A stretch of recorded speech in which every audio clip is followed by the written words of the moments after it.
So ఇంకా Sritej bed పైనే ఉన్నాడు. పుష్ప 2 సినిమా ప్రీ రిలీజ్ ఈవెంట్లో జరిగినటువంటి ఈ ఘటన బహుశా ఎవరు కూడా మర్చిపోలేరు. ఆ తర్వాత నుంచి ప్రభుత్వాలు కూడా చాలా హామీలు ఇచ్చాయి. ప్రీ రిలీజ్ ఈవెంట్లు ఇవ్వమని, టికెట్ ధరలు పెంచమని, ఈవెంట్లు ఉండవని, ఎవరు రాకుండా అడ్డుకుంటామని రకరకాలుగా వాగ్దానాలు చేసింది. కానీ ఆ వాగ్దానాలు మొత్తం కూడా నీటి మాటలు అయిపోయాయి. ఇప్పుడు ఆ ఘటనలోనే అల్లు అర్జున్ కేసు ఎదుర్కొంటూ నాంపల్లి కోర్టులో హాజరు కావాల్సి ఉంది. ఏంటి అల్లు అర్జున్ సిద్ధంగా ఉన్నారా? హాజరయ్యే అవకాశం ఉందా? ఈ కేసు పైన అప్డేట్స్ ఏంటి?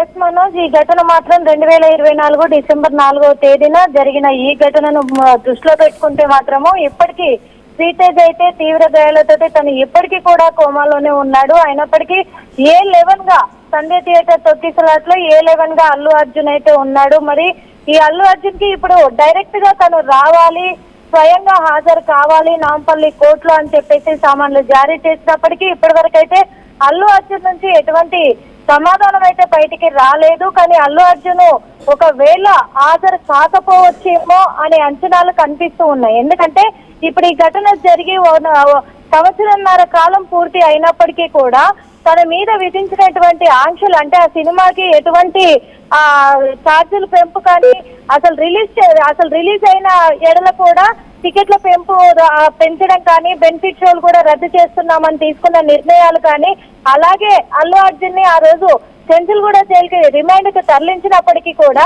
ఒక్క రోజులోనే బెయిల్ పైన బయటికి వచ్చినాక కూడా ఇక్కడ ప్రభుత్వం మళ్ళీ తర్వాత ఫిలిం ఇండస్ట్రీ వాళ్ళతో అందరితో కూడా ప్రొడ్యూసర్లను, డైరెక్టర్లను పిలిపించుకొని సమావేశాలు జరిపించిన తర్వాత మళ్ళీ బెనిఫిట్ షోలు ఇవన్నీ కూడా కంటిన్యూ అవుతూ వస్తూ ఉన్నాయి. అలాంటిది ఇంకొక విషయం కూడా ఇక్కడ ప్రభుత్వము సినిమా వాళ్ళను గుర్తించి కొన్ని అవార్డులు ఇచ్చే విధిగా అందులో అల్లు అర్జున్ కూడా ఉండడం అనేది అందరినీ ఆశ్చర్యానికి గురి చేసింది. కాబట్టి ఇప్పుడు అల్లు అర్జున్ డైరెక్ట్ గా కోర్టుకెళ్లి ఆయన హాజరు కాకపోవచ్చు కోర్టులో అని చెప్పేసి అంచనాలు అయితే కనిపిస్తూ ఉన్నాయి. కానీ ఓ పరంగా చూసుకున్నట్లయితే శ్రీతేజ్ కుటుంబానికి మరి అల్లు అర్జున్ వెళ్లి పరామర్శిస్తున్నారు.